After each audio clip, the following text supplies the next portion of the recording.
찬송가 386장을 부르시겠습니다. 386장입니다.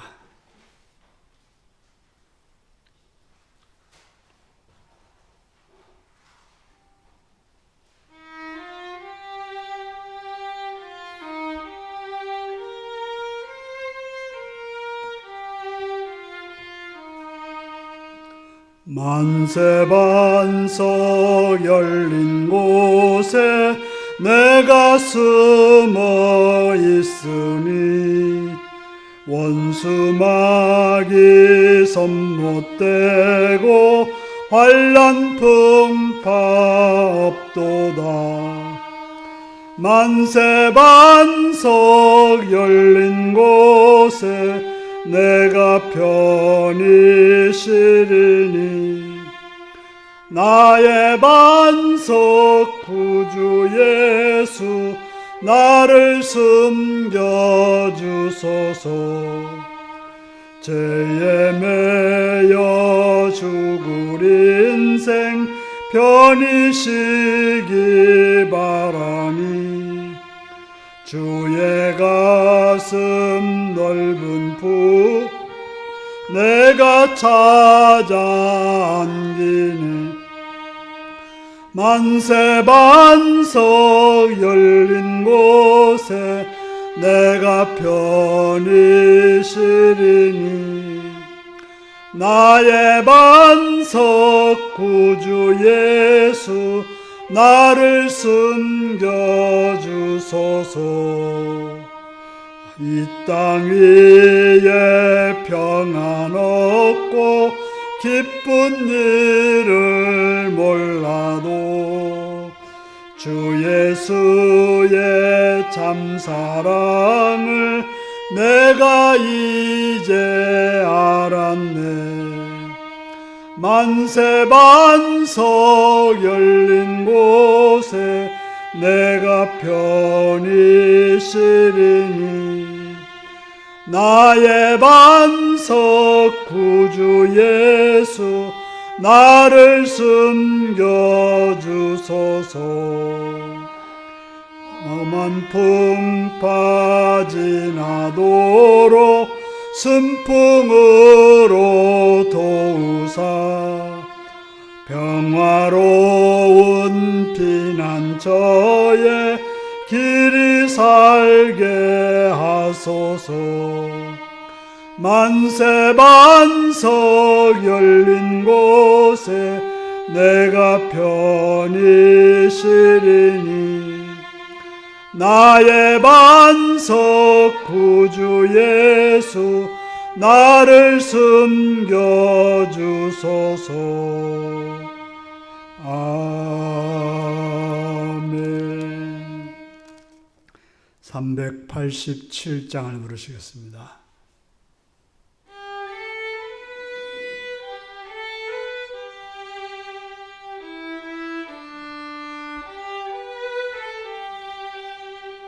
멀리 멀리 갔더니 처량하고 고나며 슬프고도 외로워 정처 없이 다니니 예수 예수 내 주여 지금 내게 오셔서 떠나가지 마시고 길이 함께 하소서.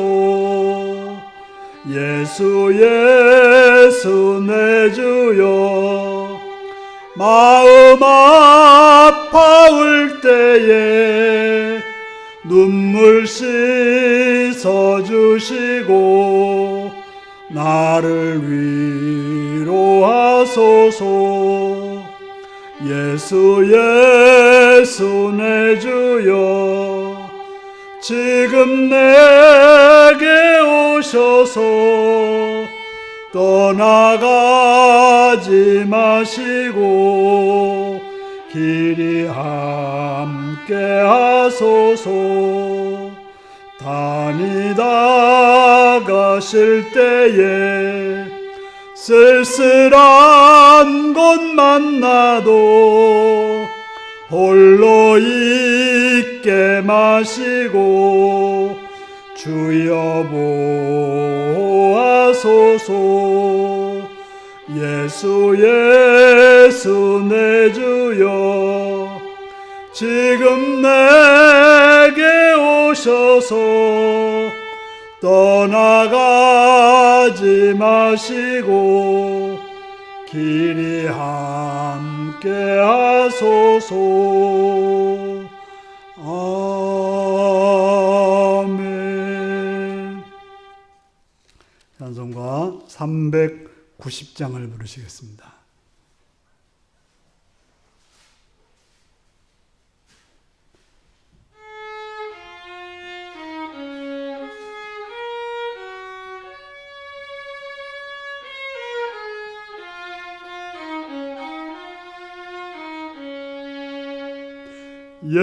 예수가 거느리시니 즐겁고 평안하구나. 주야의 자고 깨는 것 예수가 거느리시네. 주 나랑 상돌보시고 날친히 거느리시네. 주 나랑 상돌보시고 날친히 거느리시네. 때때로 괴로움 당하면 때때로 기쁨 누리네. 풍파 중에 지키시고 평안히 인도하시네. 주 나랑 상돌보시고 날친히 거느리시네. 주 나랑 상돌보시고 날친히 거느리시네. 내 주의 손을 붙잡고 천국에 올라가겠네. 괴로우나 즐거우나 예수가 거느리시네. 주 나랑 상돌보시고 날친히 거느리시네. 주 나랑 상돌보시고 날친히 거느리시네. 이 세상 이별할 때에 마귀의 권세 이기네. 천국에 가는 그 길도 예수가 거느리시네. 주 나랑 상돌보시고 날친히 거느리시네. 주 나랑 상돌보시고 날친히 거느리시네. 아멘. 다 같이 기도하겠습니다. 오늘도 이 시간 이 자리까지 인도하시는 앞에 감사하며 그 이름을 찬양하며 그 이름 앞에 여러분의 삶을 고백하시기 바랍니다.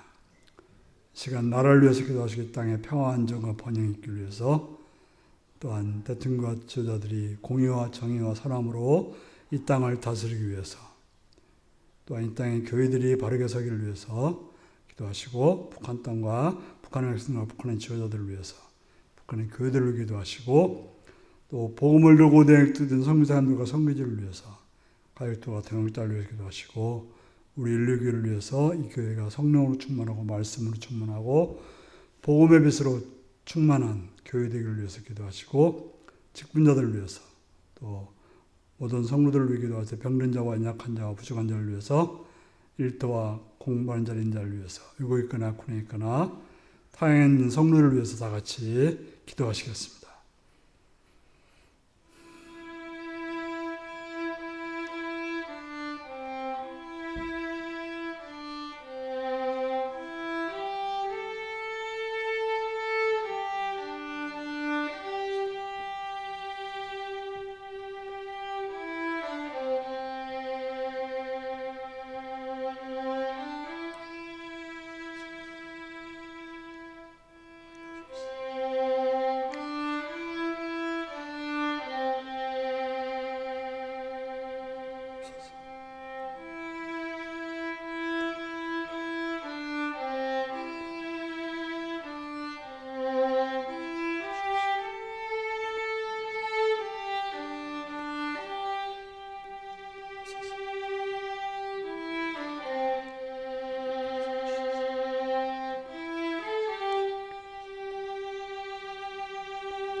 자비로우신 아버지, 아버지의 크신 사랑과 은총을 찬양합니다. 이 시간 노래를 불러서 주 앞에 예배하는 자로 세우심을 감사합니다. 어느 날 어떤 모습이지라도 주님의 뜻을 이루는 귀한 시간 되게 하시옵고 말씀을 통해서 생명의 길로 나가게 하여 주옵소서. 감사드리옵고 예수님의 이름으로 기도하옵나이다. 아멘.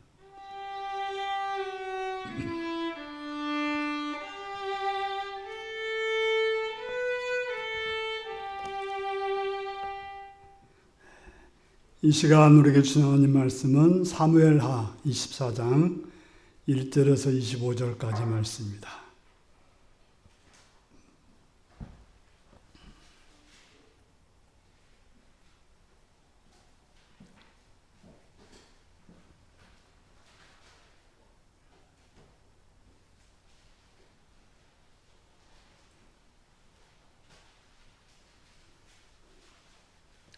사무엘하 24장 1절에서 25절까지 말씀입니다. 교독하시겠습니다. 여호와께서 다시 이스라엘을 향하여 진노하사 그들을 치시려고 다윗을 격동시키사 가서 이스라엘과 유다의 인구를 조사하라 하신지라.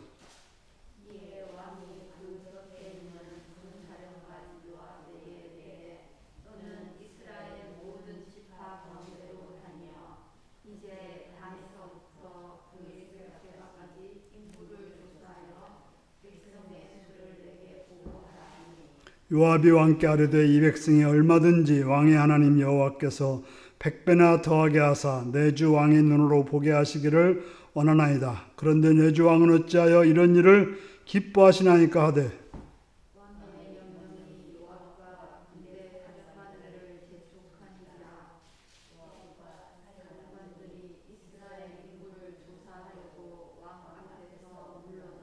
요단을 건너 갓골짜기 가운데 성읍 아로엘 오른쪽 곧 야셀 맞은 쪽에 이르러 장막을 치고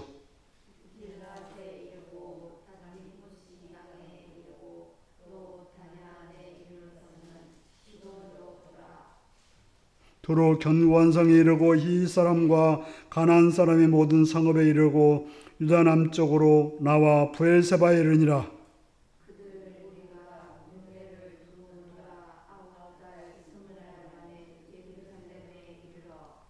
요압이 백성의 수를 왕께 보고하니 곧 이스라엘에서 칼을 빼는 담대한 자가 80만 명이요 유다 사람이 50만 명이더라.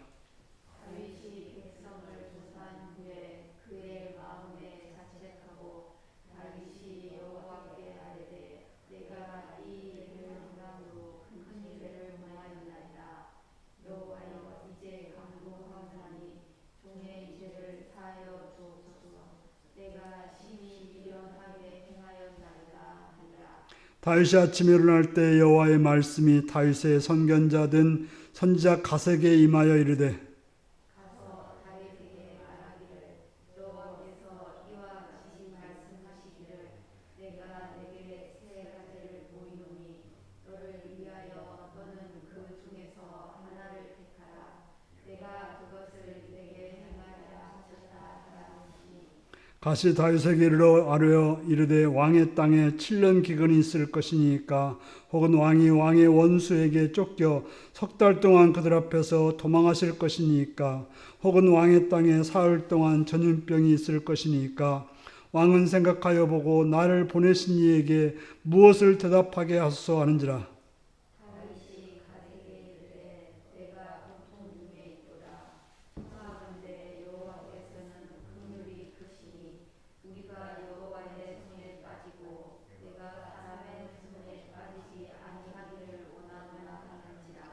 이에 여호와께서 그 아침부터 정하신 때까지 전염병을 이스라엘에게 내리시니 단에서부터 브엘세바까지 백성의 죽은 자가 7만 명이라.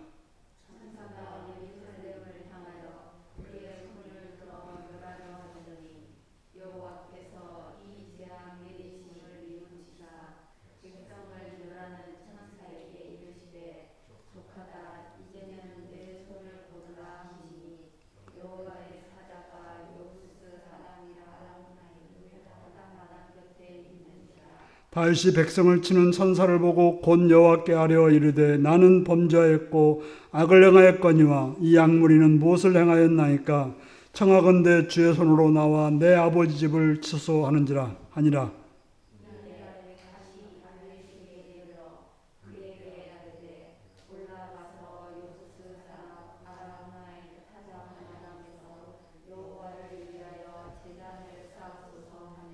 다윗이 여호와께서 명령하신 바 가세 말대로 올라가니라.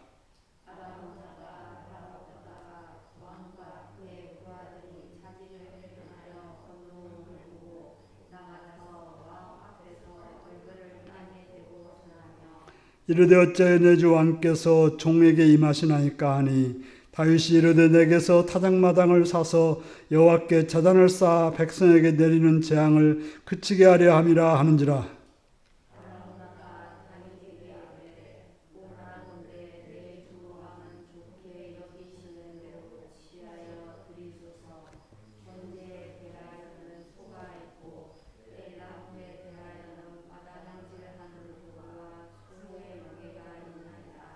왕이여 아리오나가 이것을 다 왕께 드리나이다 하고 또 왕께 아뢰되 왕의 하나님 여호와께서 왕을 기쁘시게 받으시기를 원하나이다.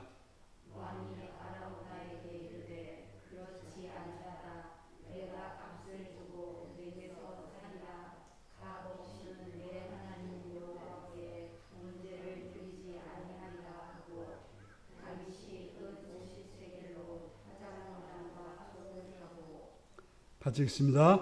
그곳에서 여호와를 위하여 제단을 쌓고 번제와 화목제를 드렸더니 이에 여호와께서 그 땅을 위한 기도를 들으시매 이스라엘에 내리는 재앙이 그쳤더라. 아멘. 사랑하고 축복합니다. 예수님을 사랑하시는 분들은 아멘 하시기 바랍니다. 아멘. 시간 말씀을 듣고 은혜받기 원하시면 아멘 하시기 바랍니다. 아멘. 오늘은 감사를 헤아려라 라는 제목으로 말씀을 나누겠습니다. 우리의 습관 중에 하나는 현재에 가지고 있는 것을 세는 것이다. 그 이유를 무엇이고 그걸 통해서 이루는 것은 무엇일까? 우리는 항상 내 주머니에 얼마 돈이 있는가 세죠. 또 내가 가진 것이 무엇인지 셉니다. 집에 또 쌀이 얼마 있는지도 살피고 또 내가 가진 재능이 뭔지도 살피게 되어 있습니다. 이것은 모든 사람들의 어떻게 보면 일반적인 현상이고 세상은 그렇지 않은 사람들을 어리석다고 하는 거죠. 왜? 그것을 세고 있지 않느냐? 그래서 우리는 그 숫자를 세는데 많은 시간을 보내고 있습니다. 물론 우리가 내 것을 알아서 잘 관리하는 것은 중요한 것이고 또 내가 가진 것을 가지고 뭘 할지 정확히 계산하는 것도 중요한 것입니다. 근데 문제 중에 하나는 이걸 통해서 자기를 드러내려고 하는 거죠. 내가 얼마 있다. 내가 너보다도 이만큼 많으니까 난 너보다 잘났고 너하고는 비교가 안 된다 하는 우쭐해지고 또 아니면 나보다 적다 싶으면 그 때문에 실망하고 좌절하는 일이 생기기도 합니다.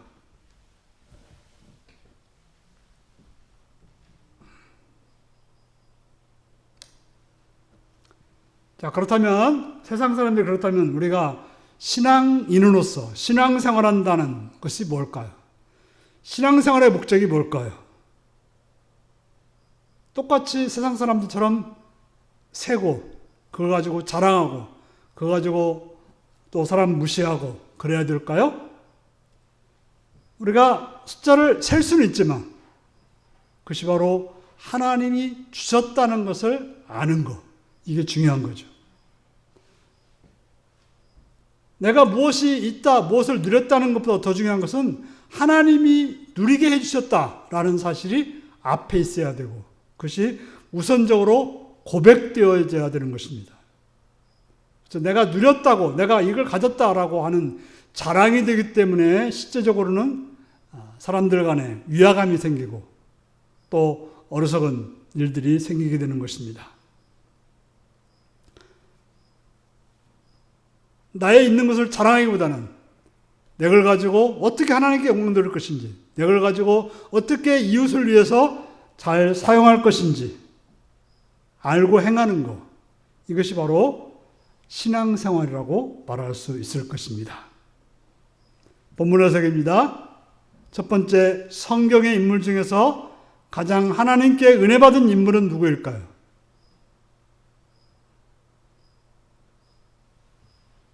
오늘 우리가 다루고 있는 사람이 그래서 누구죠?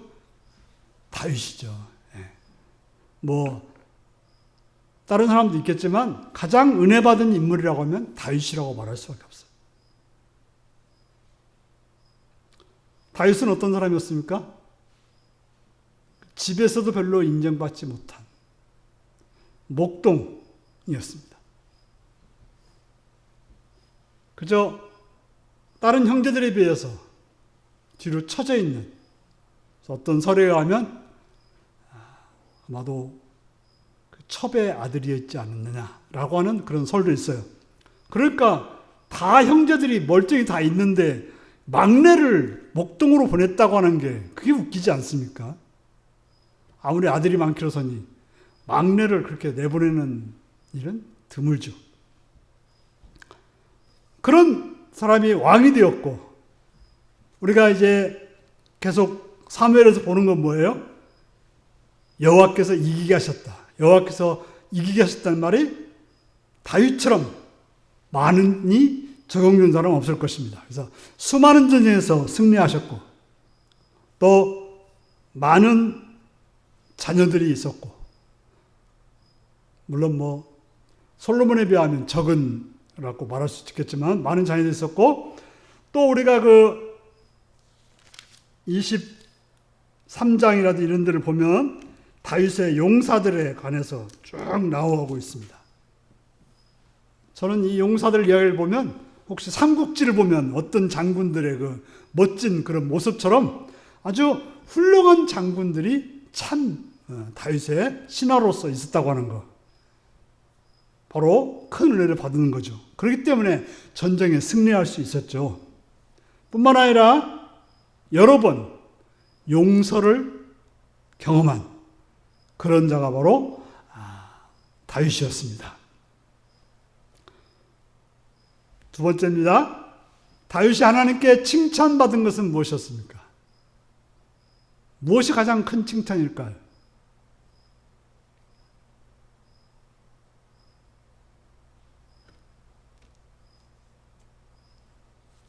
물론 오늘 본문에는 그런 말이 나오지 않지만 하나님의 마음에 합한 자라고 하는 칭찬을 들었습니다. 하나님 마음이 들었어요. 그의 모습을 통해서 하나님께서는 너는 내 마음에 든다 이렇게 말했던 거죠. 그런 칭찬은 그 어떤 일보다도 놀라운 일입니다. 재산을 100억 주는 것보다도 하나님이 마음에 든다. 그것은 그 어떤 일보다도 최고의 칭찬이 되는 것입니다. 무슨 자리를 누렸다가 아니라 하나님이 인정하는 그런 사람이 바로 다윗이었던 것입니다. 세 번째입니다. 오늘 본문을 보면 다윗은 인구조사를 했습니다. 왕으로서 인구조사가 뭐가 잘못이냐라고 생각할 수 있겠지만, 그는 왜 인구조사를 했을까요?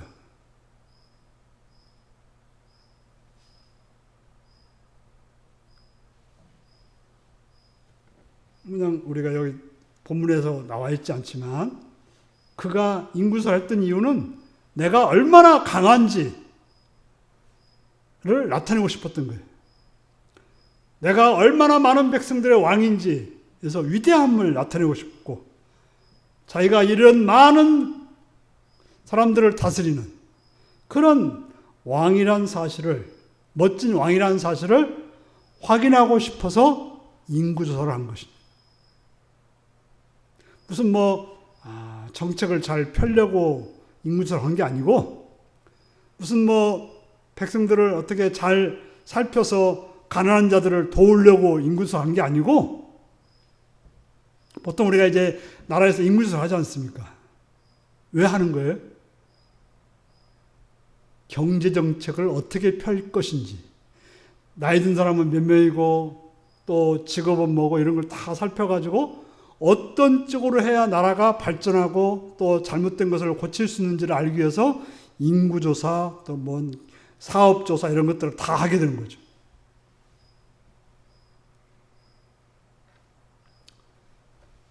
네 번째입니다. 그런 다윗에 대한 하나님의 반응은 뭐였습니까? 인구조사를 했을 때 하나님이 어떻게 반응했습니까? 하나님이 진노하셨다라고 말하고 있습니다. 여기서 보면 좀 말이 좀 앞뒤가 바뀐 것 같은데 다윗의 마음을 격동시켰다 이렇게 이런 말이 돼서 하나님이 마치 시켜가지고 인구조사를 한 것처럼 되어 있는데 그게 아니라 다윗이 그렇게 된 거죠. 그런 욕심을 가지게 된 거죠. 성경은 총체적으로 물론 하나님이 허락했으니까 놔뒀으니까 그래요. 우리가 이제 죄를 짓는다고 하는 것은 하나님이 통제를 못해서가 아니라 하나님이 놔둘 때 죄를 짓는 거예요. 바로 다윗을 그렇게 못하도록 막을 수도 있는데 다윗이 그 마음을 품고 그 행하려 했을 때 하나님이 그 마음을 버려두신 거죠. 그래서 우리가 로마서 1장을 보면 가장 하나님이 우리를 벌하는 게 내버려 두는 거예요. 그래서 너 한번 해봐라. 우리가 부모로서 자녀를 채찍질하는 것이 무서운 게 아니라 내버려 두는 거예요. 내버려 둔다고 하는 것은 그것은 가장 큰 벌일 수 있는 거죠. 오늘 본문 보면 그저 잘못 읽으면 하나님은 심술꾸러기여서 뭐 이렇게 그걸 하게 해놓고 벌을 주는, 함정을 파놓고 벌을 주는 그런 하나님으로 보여지지만 분명 하나님은 그런 하나님이 아니십니다. 바로 다윗이 그런 마음을 품고 그렇게 행동했기 때문에 하나님은 그런 다윗에 대해서 진노하시는 것이지. 뭐 다 하나님이 꾸며놓고 그 일을 다윗이 했다고 해서 진노한다고 하면 그게 무슨 하나님이 될까요?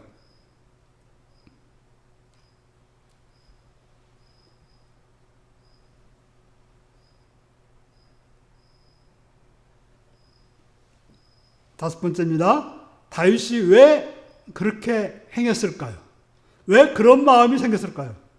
왜 하나님의 뜻을 생각하지 않고 자기가 인구를 세서 자기를 드러내고 자기를 나타내고 싶었을까요? 참 우리가 신앙생활이 매일같이 좋다면 얼마나 좋겠습니까? 저 오늘 마음 먹은 것이 내일도 다시 계속해서 이루어져서 하나님을 떠나지 않고 하나님 말씀대로 하나님을 찬양하고 감사하고 뭐 살면 얼마나 좋겠습니까? 그런데 우리가 살아가다 보면 하나님을 잃어버리는 때가 오는 거예요. 보통 뭐라고 그래요? 등 따스고 배부르면 하나님을 잃어버린다 그래요. 우리가 이제 새벽마다 말씀을 나누고 있는 사사기에서 그런 모습이 너무나 잘 나오고 있어요. 그래서 잘 먹고 잘 살면 하나님 떠나버려요. 왜 그럴까요? 우리가 문제가 없이 모든 일이 잘 되면 사람들이 무슨 생각하는 거니? 하나님 없어도 되는구나. 그렇게 생각한다는 거죠. 어려울 때는 하나님이 있어야 살 것 같은데 너무 모든 일이 잘 되면 하나님 없어도 내가 뭐 상관없구나. 우리가 이제 코로나 때문에 어떤 현상이 일어났는가 하면 사람들 중에 그전에는 교회 안 가면 금방 하나님이 벼락을 쳐서 죽는 줄 알았더니 교회를 몇 주 안 가도 아무런 일이 안 생기니까 그래서 교회 안 다니는 사람들 많아요. 교회 안 가도 되네. 그걸 깨달은 거죠. 그것이 얼마나 자신에게 큰 재앙인 줄을 모르는 거예요. 그 교회 안 가서 생기는 그 삶이 얼마나 재앙인지를 모르니까 그걸 그렇게 행동하는 것이죠. 그래서 하나님 없어진 줄 알고 교만해져서 하나님을 찾지 않게 되는 것입니다. 그래서 자신이 잘난 줄 알고 자기 마음대로 무엇인지 할 수 있다고 생각해서 이것도 해보고 저것도 해보고. 그래서 이스라엘 백성 같은 경우는 어떻게 해요? 보니까 저기 옆에 사는 그 가나안 사람들이 우상을 섬기는데 재밌어 보이거든요. 또 잘 먹고 잘 살거든요. 그래서 좋다고 가서 그거 갖다가 받아들이고 섬기고 그러다가 쫄딱 망하는 일이 생기는 거죠. 마치 그것은 브레이크 없는 자동차가 언덕 아래로 내려오는 현상과 같습니다. 제가 이제 부교육자 때 그런 걸 본 적이 있는데, 이제 교회 주변에 그 언덕들이 있었어요. 근데 언덕에서 그 트럭을 세워놨는데 브레이크가 풀린 거예요. 그래서 내려오다가 아이를 치었어요. 뒤로 빠꾸에 내려왔는지. 그런데 그 아이의 그 심장에 그 철근이 박혀가지고 죽은 거예요. 그걸 이제 입관할 때 봤는데 참 그렇더라고요. 바로 브레이크가 없으면 차는 완전히 휜게가 되는 거죠. 아무리 편리하고 힘있고 능력 있는 차라도 브레이크가 없는 차는 완전히 휜게가 되는 거죠. 바로 인생에도 마찬가지예요. 아무리 잘나고 훌륭한 사람이라도 브레이크가 없다면 그것은 아주 큰 문제를 발생시키는 것입니다. 바로 인생의 브레이크는 하나님이 개입하심이에요. 하나님이 개입해서 막아주어야 우리가 바르게 살 수 있는 것입니다. 바로 다윗이 자기 마음대로 이제 뭐든지 할 수 있다고 생각했을 때 하나님이 막아주신 거죠.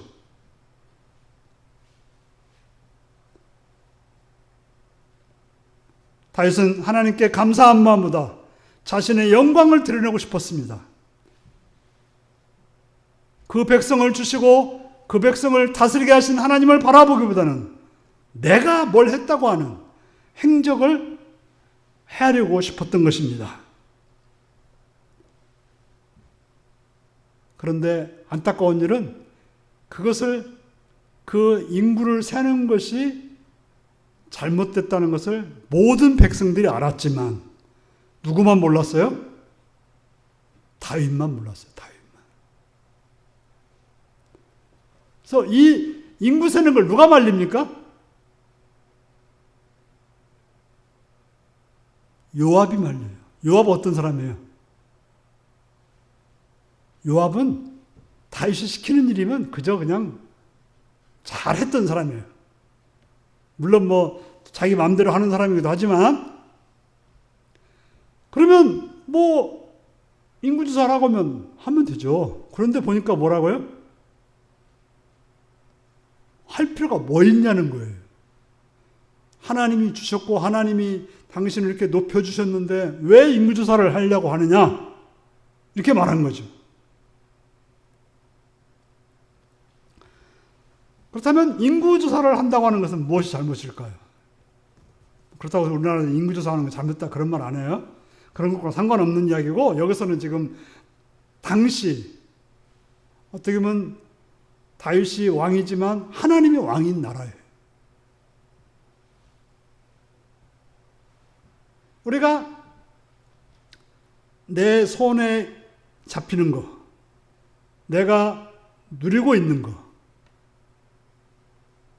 이것도 중요하지만 이것을 주신 분이 있다는 것을 아는 것이 중요한 거죠. 그래서 인구조사를 한다고 했을 때 이런 하나님께 감사하려고 하는 것이 아니라 자기를 나타내고 자기를 드러내려고 하는 그런 것이 문제가 됐던 것입니다. 종종 이제 어린 자녀들에게 선물을 사다 주면 뭐만 바라봐요? 엄마 아빠 얼굴 바라보는 게 아니라 선물만 바라봐요. 그리고 그냥 거기에 빠져가지고 부모님 바라보지도 않아요. 그러면 선물해놓고 서운한 마음이 생겨요. 근데 그것이 아직 어리니까 우리가 봐줄만 하죠. 그런데 어른이 돼가지고 그렇다고 한다면 그건 문제인 거죠. 다윗이 지금 어떤 사람이에요? 산전수전 다 갖고 인생의 모든 것을 경험한 그런 노년에 어른이 돼가지고 이랬다고 하는 것. 이것이 문제됐던 것입니다. 그저 어른이 되었으면 어떻게 해야 돼요? 부모의 마음을 살필 줄 알아야 돼요. 어른이 돼서도 그저 맨날 부모한테 용돈만 탔어서 용돈만 생각하고 부모의 마음, 부모의 어떤 감사할 줄 모른다고 하는 것은 이것처럼 어리석은 것은 없는 거죠. 부모들은 물론 자녀들에게 주기를 원하시고 하나님도 마찬가지로 우리에게 주기를 원하십니다. 그러나 주었을 때 자녀로서 또 하나님의 백성으로서 당연히 감사해야 되고 그걸 주신 분에 대해서 기뻐할 줄 아는 것이 필요하다고 하는 것입니다. 7번째, 다윗은 그 사실을 바로 깨달았죠. 이게 인구조사를 거의 9개월 정도 걸렸다고 되어 있잖아요. 중간에 멈췄는데 9개월 동안이나 몰랐다가 후에 아는 거죠. 그래서 놓고 뭐예요? 인구조사를 하고 보니까 몇만 명, 몇십만 명 이렇게 이야기를 하지 않습니까? 그래서 자책을 했다 그래요.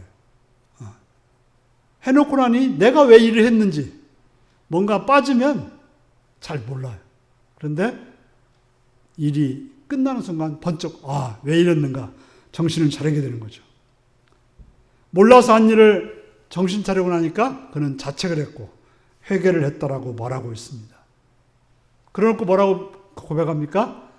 밀어내서 행했다라고 고백합니다. 근데 하나님은 그 일에 대해서 그냥 넘어가지 않고 징계를 내리겠다라고 말씀하고 있습니다. 그것도 어떻게 합니까? 다윗에게 3가지의 길을 제시하면서 그 중에 한 가지를 택하라고 합니다.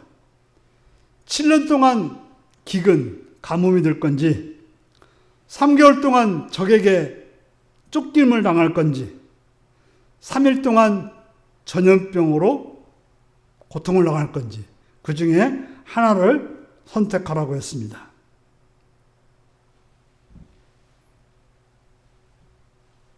어찌 보면 2번째 것이 가장 다윗에게는 쉬웠을지 않을까요? 전쟁에 능했기 때문에 3개월 정도야 그런다고 생각했을 텐데 다윗은 어떻게 합니까? 사람들에게 맡기지 않겠다. 하나님께 맡기겠다라고 해서 벌을 받아도 여호와께 받겠다고 하면서 7년을 정해놓고 하기보다는 3년 동안 몇 명이라고 말하지 않았잖아요. 3일 동안. 그래서 하나님의 성품을 믿기에 3일 동안 전염병을 택하여 하나님께 말씀을 드렸습니다. 그런데 3일 동안 몇만 명이 죽었어요? 7만 명이 죽었어요. 그가 그렇게 자랑스럽게 여겼던 이스라엘 백성, 드러내고 싶은 이스라엘 백성이 자신의 잘못으로 인해서 7만 명이 사라지고 말았던 것입니다.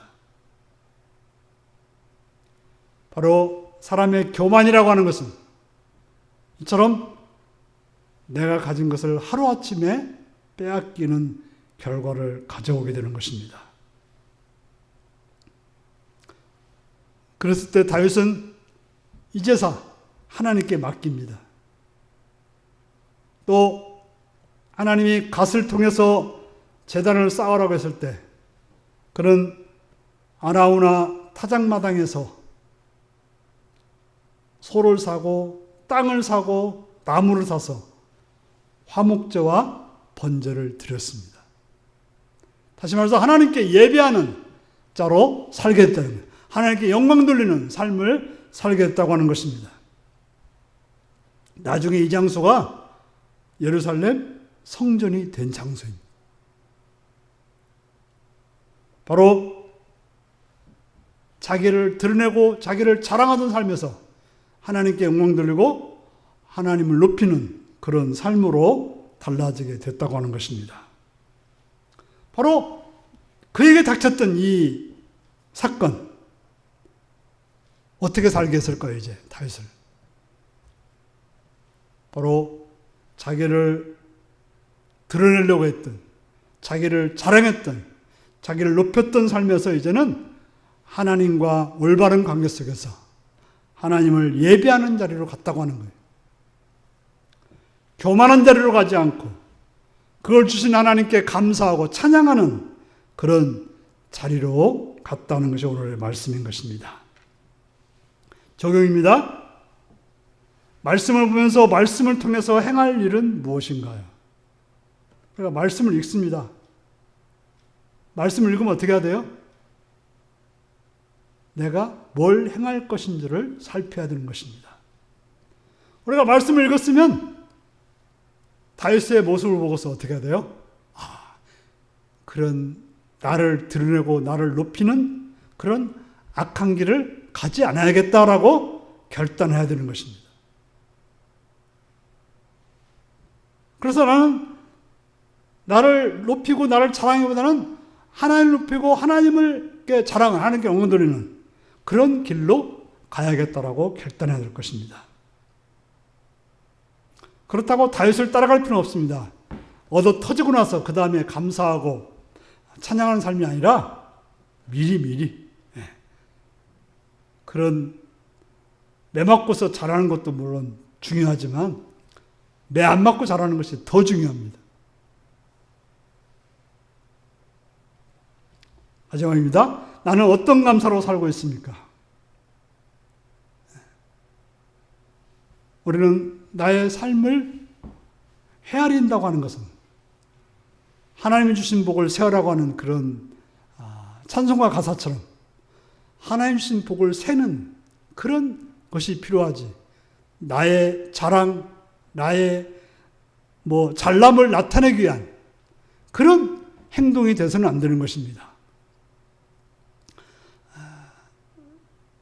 종종 저는 이 목회 초기에, 율리기 목회 초기에 예배 시간에 교인들의 숫자를 세는 그런 못된 버릇이 있었어요. 저 오늘 설교를 들으러 몇 분이 오셨을까? 그래서 많이 왔으면 마음이 뿌듯해지고 적게 왔으면 실망하고. 그 뭡니까 그게? 하나님을 바라보는 것이 아니라 나를 바라보는 그런 형태인 거죠. 우리는 나에게 주신 것을 헤아리는 것이 아니라 하나님이 주신 것, 하나님이 나에게 주신 것에 대해서 감사하는 그런 삶을 살아야 되고, 어리석게도 감사치 못하고 나를 드러내서 내 삶이 제동 걸리지 않도록 조심하는 삶을 살아야 될 것이고, 하나님이 나에게 주신 것을 알고 감사하여 복받는 삶을 살아 내 삶이 감사를 헤아리는, 하나님 주신 것을 헤아리는, 그래서 하나님께 영광 돌리는 복된 여러분들이 되시기를 바랍니다. 기도하시겠습니다. 오늘 말씀을 읽어가시며 나는 진정 뭘 헤아리며 살고 있는지 살피며 다 같이 기도하시겠습니다.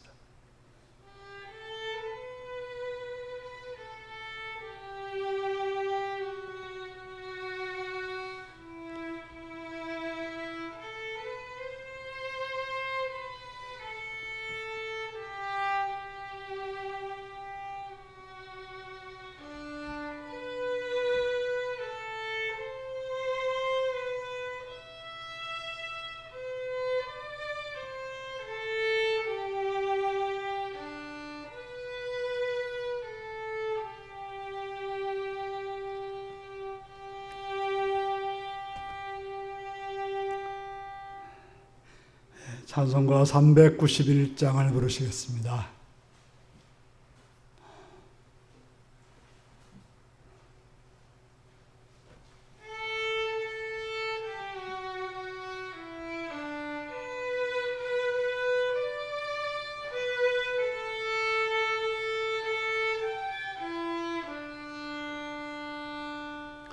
오 놀라운 구세주 예수 내 주 참 능력의 주시로다.